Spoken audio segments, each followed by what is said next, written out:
गुलफाम एक गरीब परिवार से ताल्लुक रखता था। वह बहुत ही दयालु और बहादुर लड़का था और हर वक्त दूसरों की मदद के लिए तैयार रहता था। एक दिन वह अपने खेतों में काम करने गया। काम ज्यादा होने की वजह से वह बहुत थक गया। कुछ देर आराम करने के लिए वह एक पेड़ की छांव में बैठ गया। वहां बैठे कुछ ही पल हुए थे कि उसकी नजर जमीन पर एक फड़फड़ाती हुई चिड़िया पर पड़ी। गुलफाम ने जल्दी से उस चिड़िया को उठाया और देखा कि उसके शरीर में एक कील धंसी हुई थी। उसने तुरंत उसे पानी पिलाया और कील निकालने की कोशिश करने लगा। जैसे ही कील निकली, वह चिड़िया एक खूबसूरत परी में बदल गई। गुलफाम यह देखकर हैरान रह गया। परी ने गुलफाम को देखा और तुरंत बोली, मेरा नाम मून परी है। एक बार मैंने एक राजकुमारी की मदद की थी, जिस पर एक जालिम जादूगर ने मुझे चिड़िया बना दिया और मेरी कमर में कील ठोक दी। उसने कहा था कि जब तक कोई इंसान ये कील नहीं निकालेगा, मैं इसी रूप में रहूंगी। उस जालिम जादूगर ने एक सुंदर राजकुमारी को अपने महल में कैद कर रखा है। वह उससे शादी करना चाहता है, लेकिन राजकुमारी किसी भी हाल में तैयार नहीं है।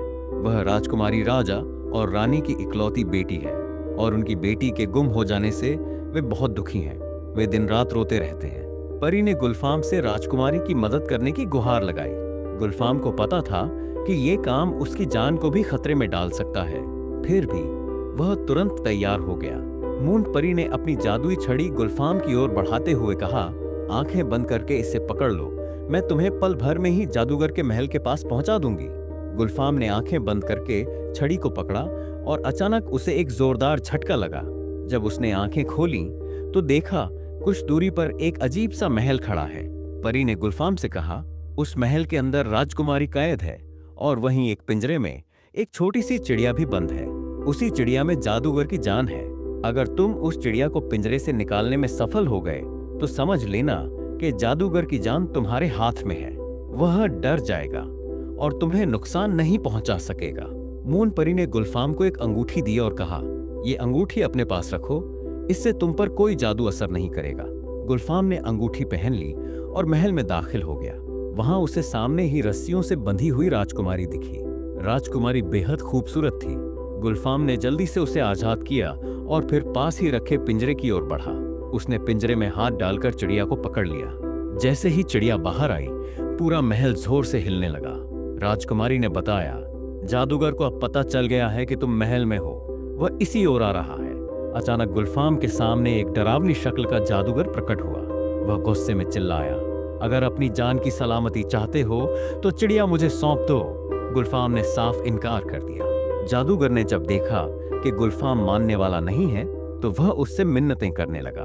वह गुलफाम पर हमला नहीं कर रहा था क्योंकि उसे डर था कि कहीं चिड़िया को नुकसान न हो जाए। जब गुलफाम उसकी बातों से भी नहीं डिगा तो जादूगर ने जादू से हमला करना शुरू किया, मगर अंगूठी की वजह से गुलफाम और राजकुमारी पर कोई असर नहीं हुआ। इससे पहले कि जादूगर कुछ और करता, गुलफाम ने मुट्ठी बंद की और चिड़िया की गर्दन मरोड़ दी।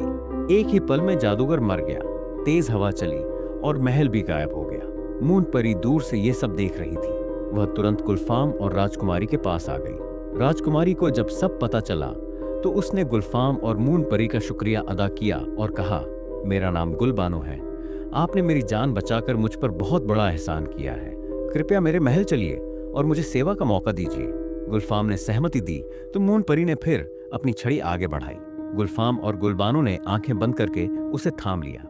एक झटका लगा और जब उन्होंने आंखें खोली तो वे एक सुंदर महल के सामने खड़े थे। राजकुमारी उन्हें महल के अंदर ले गई। राजा और रानी अपनी बेटी को सामने देखकर बहुत खुश हुए। राजकुमारी ने सब कुछ बताया तो राजा रानी ने गुलफाम और मून परी का आभार जताया। राजा ने गुलफाम से अपनी बेटी की शादी का ऐलान कर दिया और उसे अपना उत्तराधिकारी बना दिया। उसने गुलफाम के माता पिता को भी महल में बुला लिया। इस तरह गुलफाम और राजकुमारी गुलबानो ने हंसी खुशी अपनी जिंदगी बिताई।